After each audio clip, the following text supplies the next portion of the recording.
Olá, eu sou o Macorati e essa é a nossa videoaula semanal, publicada toda segunda-feira no portal macorati.net. Esta semana continuamos com o mini curso Docker Essencial para a Plataforma.net. Esse curso é um resumo do meu curso completo de Docker, cujo link eu vou deixar na descrição do vídeo. E agora, o meu curso de Docker também está disponível na Udemy.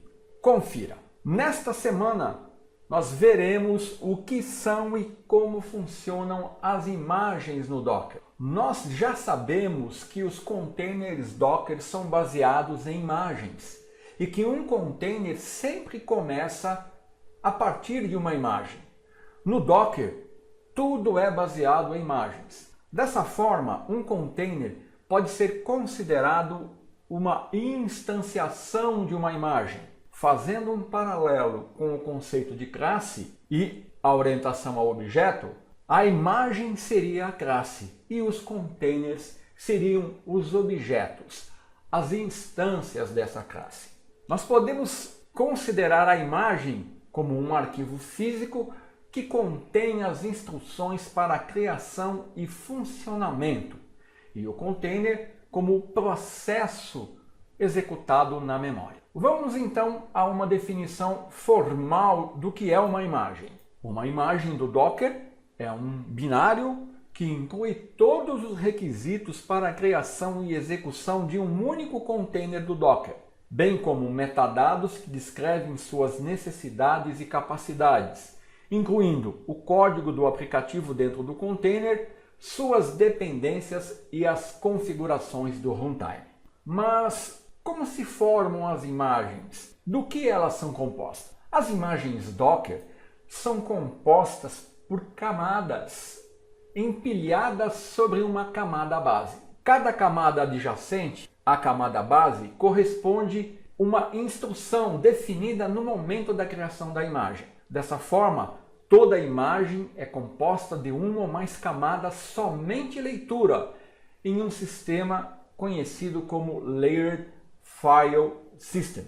Assim, uma imagem ela pode conter de uma até N camadas, dependendo do tamanho da imagem e de sua complexidade. E cada camada é somente leitura, de forma que uma vez criada, uma imagem não pode ser modificada.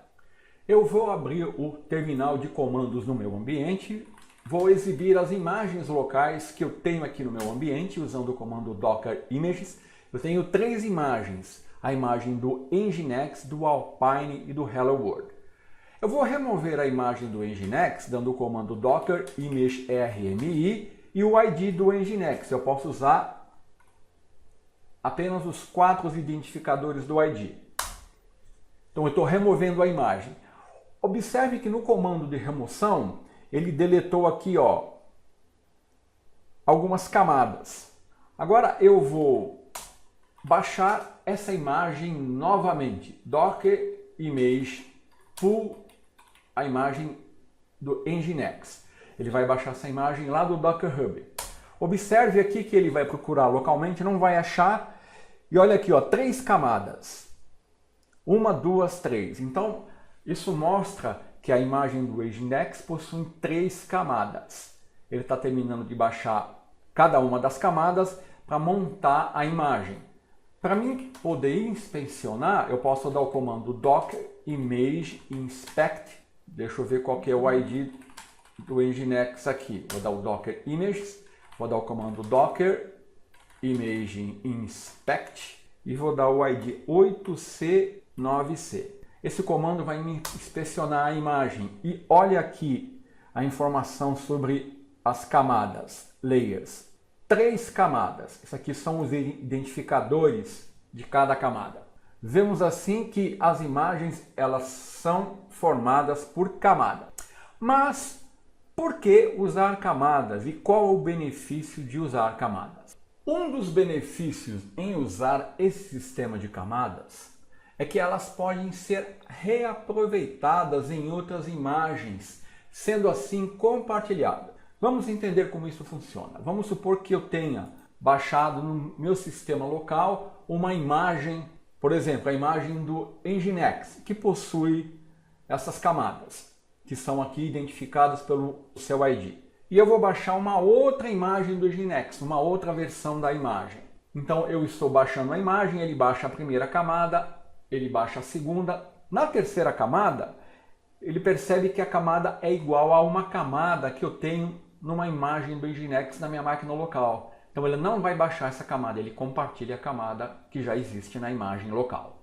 E se houver uma outra imagem, ele vai atuar da mesma forma. Então isso permite um ganho de tempo de consumo de banda e de espaço físico, porque eu não preciso gastar tempo baixando uma camada que já existe e nem preciso gastar espaço, mais espaço baixando a mesma camada mais de uma vez. Tudo bem, mas nós vimos que as camadas são somente leituras. Ora, se uma imagem é formada por camada somente leitura, como eu consigo criar containers a partir de imagens somente leitura e escrever nesses containers, criando arquivos e executando comando? Lembre-se que nós fizemos isso no nosso curso. Criamos containers, entramos dentro dos containers, executamos comandos, criamos arquivos. Como isso é possível se as imagens são constituídas de camadas e as camadas são somente leitura? Isso é possível porque quando nós criamos um container, na verdade, ele cria uma nova camada acima da última camada da imagem. E é nessa camada que nós podemos ler e escrever, que é a camada Read-Write Layer. Então, por exemplo, eu tenho uma imagem do Nginx. Quando eu crio um container emitindo um comando, docker container run, o que ele faz? Ele vai usar a imagem do Nginx e ele vai criar uma camada no topo das camadas, que é uma camada read-write, que aqui é que vai me permitir a escrita e a leitura e o acesso ao container. Dessa forma, a imagem base nunca é alterada. Tudo acontece aqui nessa pequena camada que é criada quando eu crio um container a partir da imagem. E essa abordagem ela nos traz mais um benefício, que é que usando uma imagem base, nós podemos reaproveitar essa imagem base para criar diversos containers diferentes, compartilhando os componentes básicos. Eu posso, por exemplo, usar uma imagem do Nginx e, através de diversos comandos para criar containers diferentes, usando e compartilhando a mesma imagem base. Essa abordagem é conhecida como uma estratégia copy on write, de eu poder escrever aqui na camada do container. Essa estratégia que o Docker usa é conhecida como copy on write. Então, essa abordagem ela ajuda a otimizar o espaço de armazenamento e a minimizar o tempo de início do container. Eu tenho 3 containers, que a inicialização do container é bem rápida porque eu não tenho que levantar para cada container 3 imagens base. Eu levanto uma e depois os containers, cada um utiliza a sua camada de escrita e leitura, com base na imagem base que eu estou utilizando. Vamos agora entender como que funciona essa estratégia de copy on write, que permite escrever aqui nas camadas do container. Funciona mais ou menos assim. Vamos supor que eu tenha um container baseado numa imagem que possui camadas. Nós já sabemos que as camadas são somente leitura e somente a última camada, a camada do container, que é a camada que permite a leitura e a escrita. Então vamos supor que numa dessas camadas eu tenha um arquivo que eu queira escrever no arquivo ou eu queira criar um arquivo. Então o copy on write funciona assim. Quando eu emito o comando, ele vai copiar esse arquivo para a camada de leitura e escrita do container e vai realizar a operação. E na próxima releitura, o que vai ficar valendo foi a operação que foi feita aqui na camada do container. E a camada da imagem ela fica inalterada. É mais ou menos assim que funciona o copy on write. Tudo bem. E como que eu posso criar imagens? Como se formam as imagens? Nós temos 2 maneiras de criar imagem. A primeira, que é a mais utilizada, é usando o processo de build através do comando Dockerfile. E a segunda é usando o comando commit. O comando commit, ele não é aderente às boas práticas, porque ele não guarda um registro do histórico da imagem, ele não te informa como você chegou naquela imagem. Portanto, o nosso foco vai ser aqui no Dockerfile.